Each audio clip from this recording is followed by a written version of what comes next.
Good evening, everyone. Today I have the pleasure of introducing you to a very special guest, all the way from the distant shores of Massachusetts, Dr. Michael Levin, a distinguished professor in the biology department and Vannevar Bush Chair at Tufts University. Dr. Levin serves as director of the Tufts University Center for Regenerative and Developmental Biology. His achievements in the field have been honored with awards such as the Scientist of Vision and the Distinguished Scholar Award. He has been seeking novel methods to understand and control complex pattern formation in biological systems.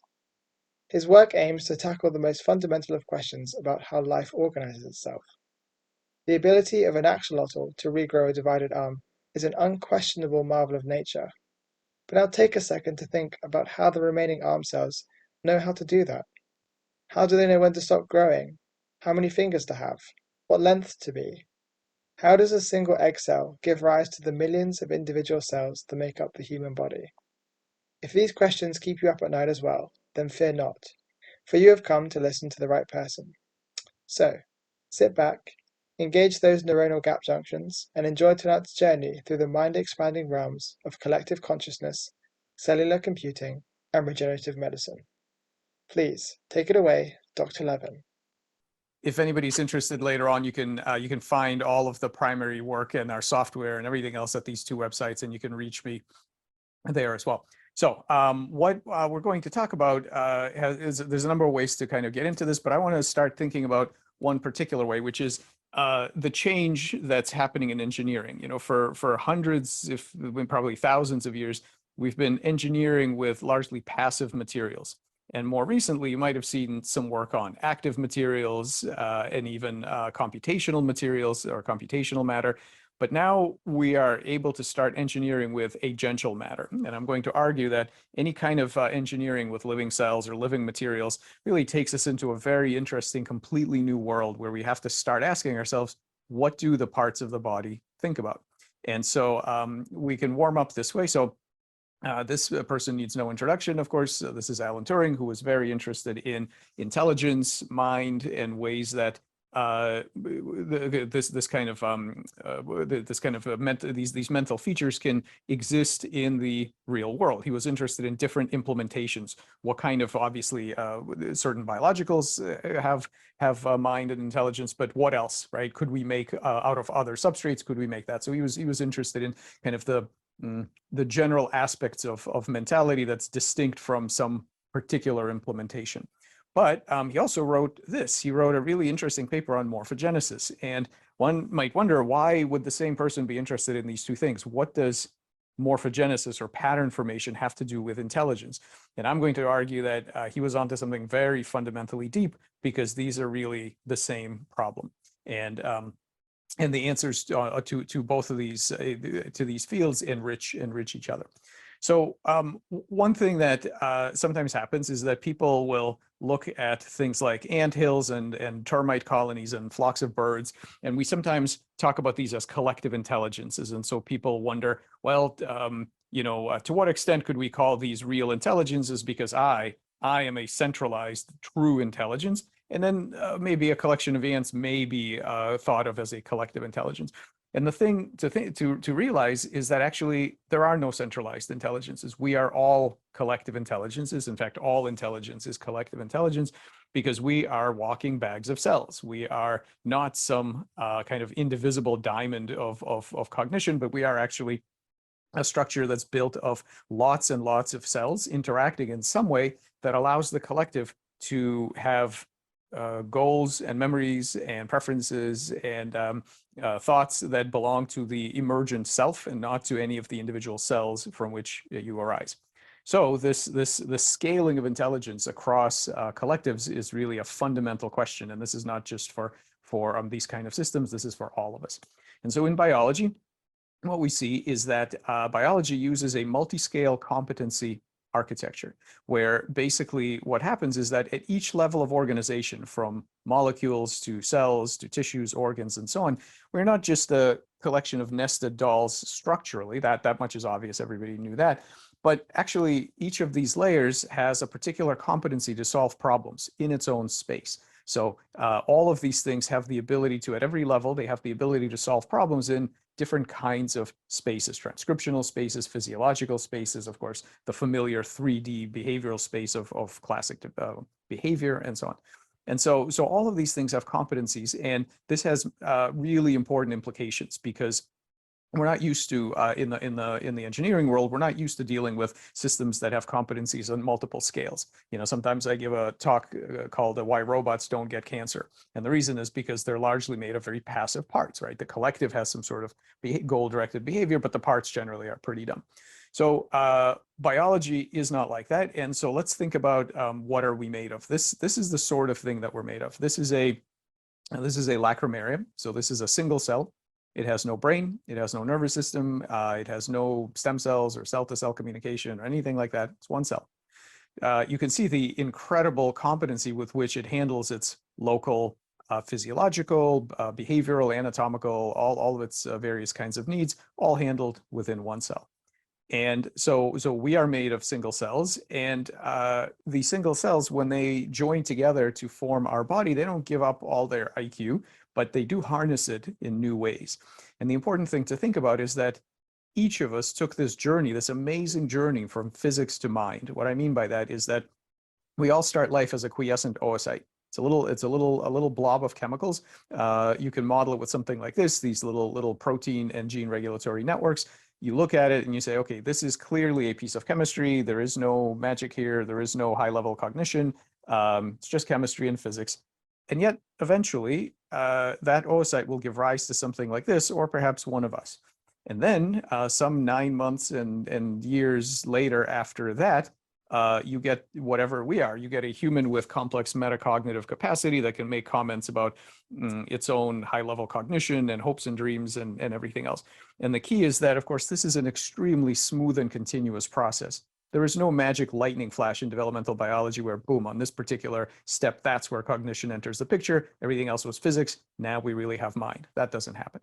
So this development from this kind of system to this kind of system tells us that anything that we want to say about this, so the degree of intelligence, cognition, memory, goal-directedness, must have a whole spectrum of continuously reducible and you know sort of reducing different types of those capacities all the way back down to whatever the very minimal capacities are of chemical and physical systems. So let's just think about how our anatomy comes to be. So here's an early set of embryonic blastomeres. We start life like this, and then eventually this is the cross section through the human torso. So you can see this amazing three-dimensional order. All the organs are in the right place, in the right shape, orientation, positioning relative to each other. Where does this order actually come from? Now, you might be tempted to say DNA. That's what everybody thinks right away. But of course, now we can read genomes. And when you read the genome, you don't find any of this information. When you read the genome, what you find is protein sequences. And what we now know is that what the DNA does is it nails down the hardware of every cell. It tells every cell what hardware it gets to have. But after that comes the more difficult job for us of asking, what does the software look like? How does that hardware, executed in parallel, give rise to a very stereotypical specific thing? And so beyond that, we need to understand, how do these collections of cells know what to build and when to stop? Where does this pattern come from? As workers in regenerative medicine, we might want to say, well, if a piece is missing or damaged, how do we get these cells to rebuild it again? And as engineers, we might want to do something even crazier and say, well, I'd like them to build something completely different. And we can do some of that too. So the end game of this kind of a research project, so this is regenerative medicine, is something I call an anatomical compiler. So someday, you should be able to sit down in front of a computer and draw the animal or plant that you want anatomically. And then what it would do is it would compile that description into a set of stimuli that would have to be given to cells to get them to build whatever you want it to build, such as, for example, this three-headed flatworm. Now, why do we need such a thing? Well, the kind of practical implications are very obvious. Just about everything except for infectious disease. So birth defects, traumatic injury, cancer, aging, degenerative disease. All of this would go away, would be completely solved if we understood how to tell cells what to build.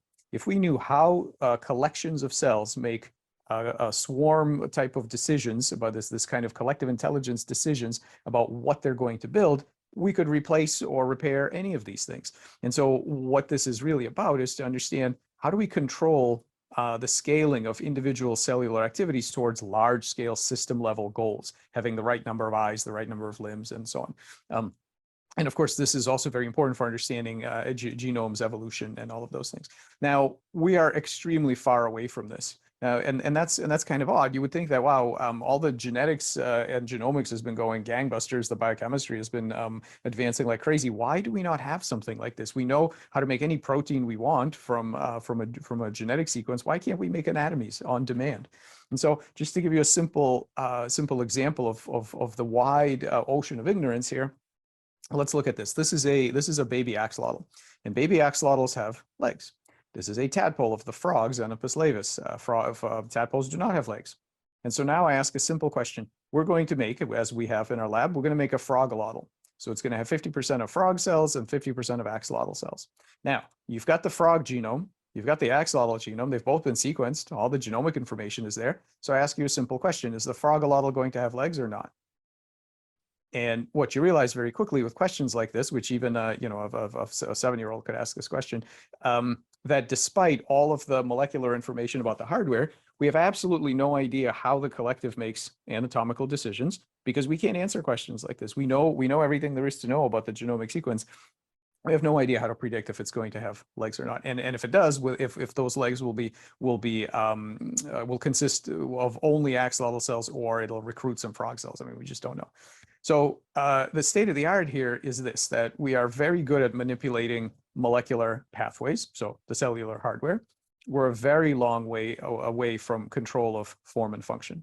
And all of molecular medicine today is basically stuck or focused on this level of approach.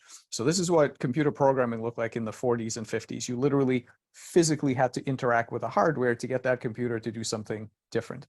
And this is what molecular medicine is about today. Everybody's very excited about genomic editing, CRISPR, rewiring pathways, and so on. And so, of course, this is great. You have to understand your hardware and be able to manipulate it. But what the success of computer science and the information technology revolution is telling us is that it doesn't stop there. Okay, the capacity will only grow once you understand how to manipulate it with software, with experiences or stimuli, not by rewiring. This is why when I say to my students, you get out your laptops, switch from Microsoft Word to Photoshop, and in order to do that, get out your soldering iron and start rewiring, right? And everybody laughs, and now why is that funny? Because we're used to the fact that computers allow us to do these incredible changes of function without any rewiring whatsoever. And I'm going to argue that biology can let us do that too. So I want to talk about a couple of interesting examples. And we can start thinking about the definition of intelligence by William James, which was this. It was the ability to get to the same outcome by different means. That's a very interesting definition because it's substrate agnostic, meaning it doesn't say anything about brains or neurons. It's extremely functional and sort of cybernetic. And it also requires the observer, us, or the scientist, or the cells themselves, to specify the problem space. And within that problem space, there will be some degree of competency. So here's an example of solving problems in anatomical space. So here's a salamander, this axolotl. They regenerate almost all of their body organs. It's an amazing thing. When you amputate that limb, it will grow, no matter whether you cut it here or whether you cut it here or anywhere. It will grow exactly what's needed until it reaches the perfect salamander limb, and then it stops. Okay, so it stops when the correct target morphology has been reached, which suggests a very obvious question of how does it know what a correct salamander limb looks like, right? Here is an even more amazing example. These are planaria. Planaria regenerate everything. And so you can cut them into pieces. The record is, I think, 275 pieces or something like that. So you can cut them into pieces any way you want. Every piece will give rise to a perfect little worm. And just to kind of reiterate this theme of going between mind and body, if you train a planarian on a specific memory, and then you cut off their heads, including their brain, you let the tail regenerate a brand new head like this, you find out that, okay, now they've also regenerated their memories. So wherever that memory was stored, it becomes imprinted onto this new brain, and then they show evidence of remembering it, right? So memories are stable to complete regeneration of their brain.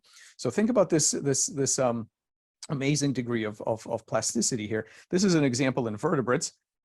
This is a tadpole. So here are the nostrils, here's the mouth, here's the spinal cord, the brain is here, the gut. You'll notice something very weird. The normal eyes are gone, but there's an eye on its tail. So we engineered this kind of tadpole, putting an eye on its tail. And then we use this machine to train these animals on visual tasks. And we find out that they can actually see quite well. And so what you find out is that this brain, which for millions of years expected visual input from these two locations, now it's got a weird patch of sort of itchy tissue on its back that's sending some kind of electrical signals. Actually, they synapse on the spinal cord. They don't go directly to the brain, and that's good enough. The animal can use that information and see it perfectly well. So the brain adjusts. So these are all examples of getting to the same goal by different means, having adaptive functionality, even when things are going really wrong, right? Your eyes are in the wrong location, your head's been cut off, all these things. Biology is amazing at doing what it needs to do despite all these perturbations. And just here's a very sort of clean and simple example of this, where what you have here is this is again a tadpole. In order to become a frog, tadpoles have to rearrange their face. So the jaws have to move, the eyes have to move, all this stuff has to move around. And it used to be thought that this was a hardwired set of processes, that somehow every organ just moved in the right direction, the right amount, and then you have your normal frog. So we decided to test the hypothesis that this process was actually much more intelligent than it seems, because you cannot estimate the intelligence of processes without perturbation. If you just observe things, they may be reliable. You have no idea what they're actually capable of until you start poking around. So what we did was we created these Picasso tadpoles. So basically they're scrambled. Everything is in the wrong place. The eyes are on the side of the head. The jaws are off to the side. You know, everything is scrambled.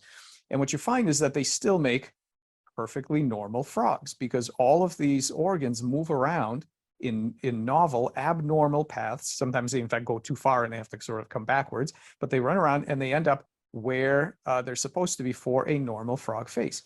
So what the genetics actually gives you is not a hardwired set of processes. What it gives you is a problem-solving system. It gives you an error minimization scheme that is able to keep changing until the delta from the desired target morphology is sufficiently low. So that raises, again, this question: where is the memory? How does it know what the correct shape is supposed to be? And can it be rewritten? And so we've been doing this research and for a long time, and I'm just going to show you one. I'm going to kind of focus on one particular aspect of it, just for reasons of time, to ask where is this memory? How does it know what the right pattern is? So a long time ago, I started thinking about this, and I thought, okay, well, for inspiration, let's think what's the best example of goal-directed activity we have? That's obviously brain-driven behavior. And so there we have the same problem. We have a collection of cells between your ears that is able to somehow store memories of geometric, mazes if you're a rat, or other kinds of things if you're a different animal, store geometric representations and pursue goals and have these kind of behaviors. How does it do that? Well, in the brain, it's pretty clear how it does it. It has it's a system of these electrically active cells called neurons. They are able to acquire different voltage states by exchanging charged molecules across their membrane through these ion channels. And because it's a network, they're sometimes able to propagate that voltage state through these little electrical synapses known as gap junctions. So that's the hardware, and it's basically the commitment of neuroscience that hardware stores and underlies all of the cognition of the brain. That basically all of your memories and your goals and all your capacities are somehow encoded and implemented by these electrical kinds of dynamics. Well, it turns out that this amazing architecture is not something that arose when brains showed up on the evolutionary scene. These are actually incredibly ancient mechanisms. They existed even in our unicellular ancestors, and evolution figured this out, that electrical networks were really good to store and process information a long time ago, even around the time of bacterial biofilms. So basically every cell in your body has ion channels. Most of them have gap junctions to their neighbors, and they all make electrical networks. And you can see a lot more of this here. Basically, the idea is that most of the tricks of the brain arose by basically speed optimizing and pivoting into a different problem space. So three-dimensional movement instead of morphogenesis.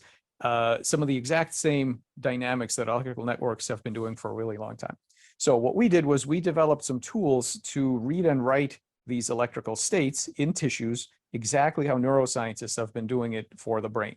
So this idea of reading out neural decoding, right? Reading out these brain states, and then incepting false memories. We developed some tools to do this, basically stealing all kinds of concepts and tools from neuroscience, because the cells can't tell the difference. That's really important. We set up different departments for body physiology, developmental biology, and neuroscience, but this is completely artificial. The cells can't, the tools that we use cannot tell the difference where they're applied. So here's one example. What you're seeing here is a voltage sensitive fluorescent dye, where the brightness of each pixel is proportional to the voltage state of the cell. And this is a time-lapse movie showing you the early frog embryo putting its face together. So what happened was that my colleague Danny Adams soaked these things in this voltage-sensitive fluorescent dye. And then you can see that long before the anatomy of the face shows up and the genes that are important to pattern the face, here, this is one frame out of that video. We call this the electric face because you can already see it looks like a face. Here's where the right eye goes. The animal's left eye will come in after, later. Here's where the mouth goes. Here are the placodes. You can already see. And I'm showing you this one because it's the easiest one to understand. Some of the others are quite complex. But so this is a normal bioelectrical prepattern. This is what determines what the face of the frog is going to look like. And we know that because if you interfere with this bioelectrical pattern, you change the anatomy of the face.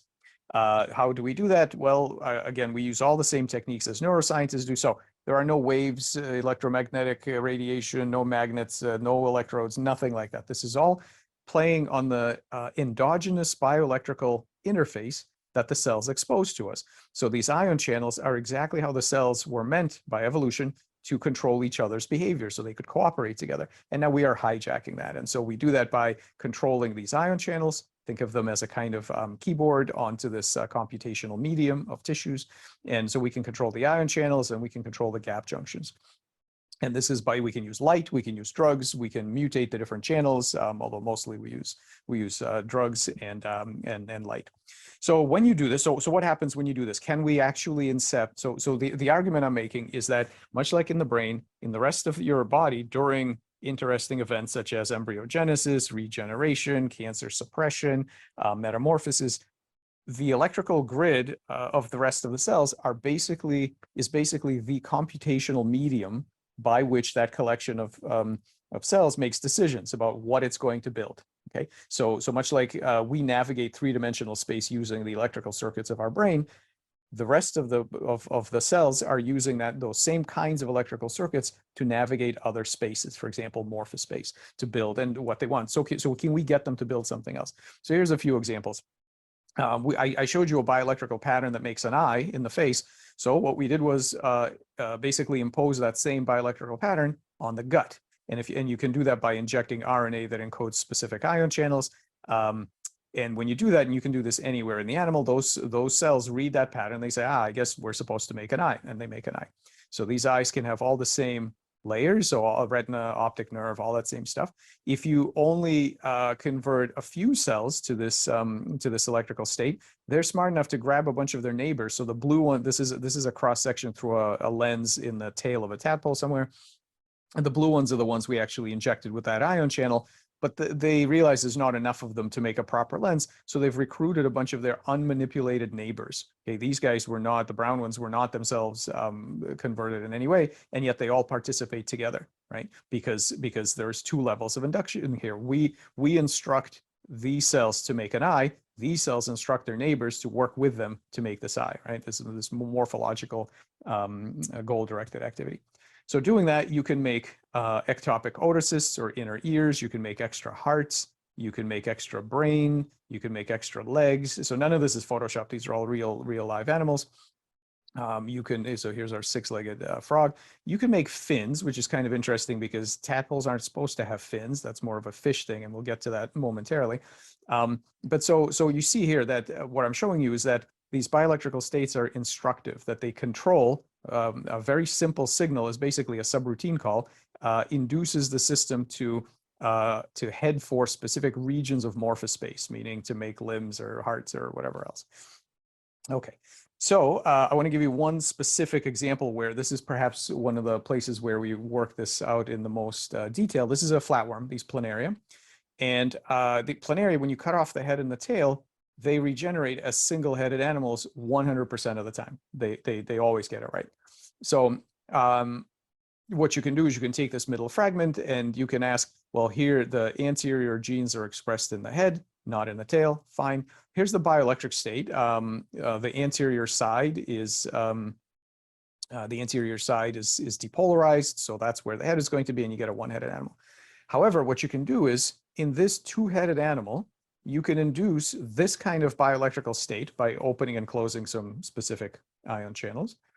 And when you do that, when you injure it, it will make a two-headed animal, because now the memory of what a correct planarian is supposed to look like has changed. Keep in mind, this is very important. This bioelectrical map is not a reading of this two-headed animal. This is a bioelectrical map of a one-headed animal. So a one-headed anatomically normal planarian can store one of two ideas, representations of what it's going to do if it gets injured in the future. This is a counterfactual memory. If you're interested in neuroscience and where this kind of mental time travel comes from to be able to envision things that are not going on right now, I think this is a basal example of it. This is a pattern for what's going to happen if it gets injured in the future. Okay, and so it sits there like this. It's a latent memory. It sits there doing nothing until you injure the animal, and then the cells build to this pattern as opposed to this pattern, and they make a two-headed animal. Remember, there's nothing genetically. These animals are completely genetically normal. None of that has been altered. And why do I keep calling it a memory? Because if you take one of these two-headed animals, you cut off the primary head, you cut off this crazy ectopic secondary head, and you say, well, I have a middle fragment, there's no extra head there, the genetics have not been touched, of course it should go back to normal and make a one-headed planarian, and that's not what it does. Once that circuit, that bioelectrical circuit stores the information of how many heads a worm is supposed to have. It's not in the DNA, it's in the bioelectric circuit. So once you've rewritten that circuit, it keeps state. It's kind of like a flip-flop. And if you can keep cutting it, and they will stay continuously two-headed unless you go back and you actively change it to be one-headed.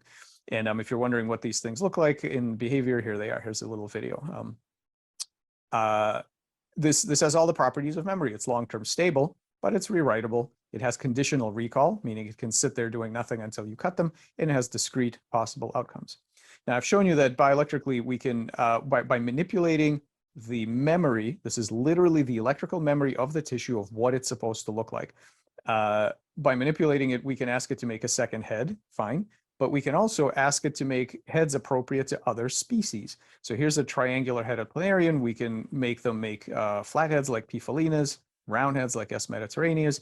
The distance here is about 100 to 150 million years.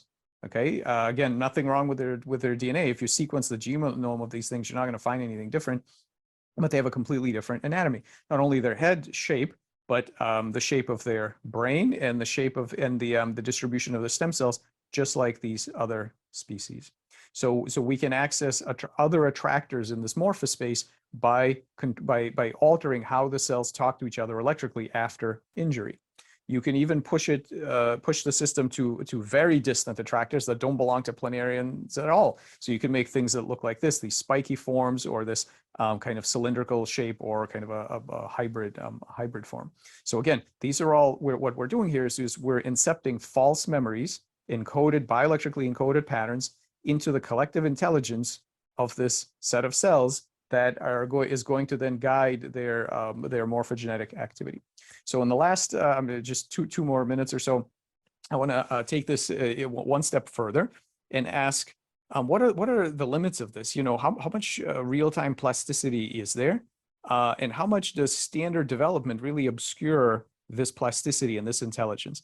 And so to answer this, we asked what would happen if we took some cells and we liberated them from their normal environment in the embryo, and we're basically just asking them to reboot their multicellularity in the new context, the same old cells. What are they going to do? What are they going to build? So here's an example. here's a frog embryo. In cross section, these cells up here are skin. They're fated to be skin. So what we do is we take them off. We put them by themselves in the petri dish and we ask what they're going to do. Now, in theory, so here they are these are dissociated skin cells being put in this little depression. Now, they could have done many things. They could die, they could do nothing, they could crawl away from each other, they could form a flat monolayer like cell culture, many things they could do. What they do instead is they make something very interesting, which we've called a Xenobot. It's a biorobotics platform made from Xenopus laevis cells. So what they do is overnight, they come together like this into this nice round little form. The flashes are calcium signals. I'll talk about that in a minute. And then this thing does something very interesting. It exploits the fact that skin cells in a frog embryo have little hairs called cilia. They move. And so what it does is it now uses it for locomotion. What are those hair cells originally used for? They're used to distribute mucus down the side of the animal. But in this case, the system is able to use them to move around. So here's a single one swimming through some particles. Here are some group behaviors. So you can see these guys are resting, doing nothing. This one is going on kind of a long journey. These two are interacting with each other. This one is sort of rolling in place. They can roll in place like this. They can patrol back and forth like this. They can do a maze. So here's one. So it takes off. It moves over here. It's going to take a turn without bumping into the opposite wall. It just takes the turn. It knows the turn is there. And then at this point, for some internal reason we don't understand, it decides to turn around and go back where it came from. Okay, much like any other creature you would observe in the wild that has all kinds of internal dynamics that we don't yet understand. It's fully self-motile. We are not actuating it. We are not controlling it in any way. This little proto-organism formed from skin cells has a completely novel set of behaviors. You can see this calcium signaling, which we're seeing here, it's very brain-like. So if you do this if you look at calcium signaling in the brain, this is the kind of thing you would see. And of course, we're investigating now what are their proto-cognitive capacities. Can they learn? Do they have preferences? Whatever. They can heal. If you injure them like this, they will heal back. So you can cut them like this almost in half, and they will just fold up back to their new Xenobot shape. And the most amazing thing is this. We have made it impossible for these guys to reproduce in their normal froggy fashion because all they are skin now. They don't have any of the things that would enable them to reproduce. So within a couple of days, they basically figure out a new way to reproduce themselves. So what happens is, if you put them in an environment with a bunch of loose skin cells, what they will do is they will run around both individually and as collectives. They will run around and they will make these little piles. They make the little piles and then they sort of polish them and push the cells together. And the end result of that is this thing, which of course by the next morning becomes the next generation of Xenobot. And so what that will do then is mature and start to do exactly the same thing, run around and collect the loose cells into the next generation of Xenobot. This is called kinematic self-replication. This is kind of von Neumann's dream of a robot that goes out and builds copies of itself from parts that it finds in the environment. But the thing to realize here is that no other animal, to our knowledge, or no other creature on Earth uses this kind of process. This only works because cells are an agential material. We are able to make Xenobots because the cells have the competency to get together and form this new organism. And each Xenobot is able to make the next generation of Xenobot only because it's dealing with a agential material. It's dealing with cells that are also competent to do that, right? So the fact that we're not dealing with passive parts gives the whole system amazing capacity. So I'm just finishing up here to say that here are some amazing things about this. This is the frog genome. These Xenobots have a perfectly wild type frog genome. We haven't added anything. We haven't given them new genes. We haven't given them time to evolve or mutate, much like all the other things that I showed you. The tadpoles with the tails on their eyes don't need periods of adaptation. They immediately know how to use that eye. That genome can give rise to at least two, probably many more things. It can give rise to a typical embryo, which will have certain shape and behavior, or if we engineer by subtraction, meaning taking away a bunch of cells that are normally inhibiting these skin cells from having their full potentiality, then they will do this. They become a Xenobot. Then the Xenobot has its own developmental sequence. It becomes something crazy looking like this, and they have a completely different behavior. Now look, typically when we ask why does a certain animal or plant have a particular shape or behavior, the answer is evolution, long periods of selection, right? Selection to be a good whatever it is. And you can tell that story about a frog because there have been long periods of selection for a frog to have specific features that match the frog environment. You cannot tell such a story for Xenobots because there's never been any Xenobots. There's never been selection to be a good Xenobot. There's never been selection to be able to do kinematic self-replication. There's a completely different set of concepts that are needed to understand where these capacities are coming from. And that plasticity, the fact that when you look at skin cells and it's so reliable and all the embryos are doing the same thing, and you say, well, that's obvious. Of course, skin cells become this boring two-dimensional layer on the outside of the animal. Well, what else are they going to do? They're skin cells. But actually, the only reason they do that is because they're basically bullied into it by the rest of the cells that are signaling to them to get them to do it. They're being behavior shaped by the other cells. Left to their own devices, in the absence of those cells, I mean, that's really all we did is we took away a bunch of cells. Now you get to see what these cells are really capable of. So this is why it's so important. Bioengineering and synthetic morphology is so critical to understand the competencies of cells and tissues and organs, because just by looking at the standard kind of default path that that evolution took in its phylogenetic tree is not sufficient to see this. So I'm just going to stop here and say that everything, all of the amazing life forms, you know, Darwin called the endless forms most beautiful, right? And there's a lot of amazing animals and so on. All of that is like this tiny little blip in the space of all possible agents, because life is incredibly interoperable, and for reasons that we can discuss. So any combination of evolved material, such as cells and tissues, design material like nanomaterials and things, and software, any combination of those is some coherent agent that's going to have shapes and behaviors and cognitive capacity completely alien from what we're used to. All of our biology knowledge comes from here, and it's a tiny area of the space of possible beings. Maybe we'll find some of those in exobiology, and maybe well, for sure, we'll make a bunch of these. The important thing is to realize that you can't test your theory on the same data that generated it. And for this reason, we have to go outside the standard forms that the one path of evolution on Earth has given us. So with that, I will just say that there are a bunch of papers where I develop all of these things with various colleagues in different directions. I want to thank the folks who did all the work. So Doug Blackiston and Sam Kriegman, and Sam's old boss, Josh Bongard, we did all the Xenobot stuff together. Tal Shamrat did the planarian memory work. Maya Emmons-Bell did some of the changing the planaria to different species, and Fallon Durant did all the bioelectrical control of head number in planaria. So I want to thank them. I want to thank the model systems, because they do all the heavy lifting in these experiments. Of course, our funders, and a couple of disclosures. So I'm associated with 2 spin-off companies, Morphoceuticals Inc. and Fauna Systems. And I thank you very much, and I'll take questions.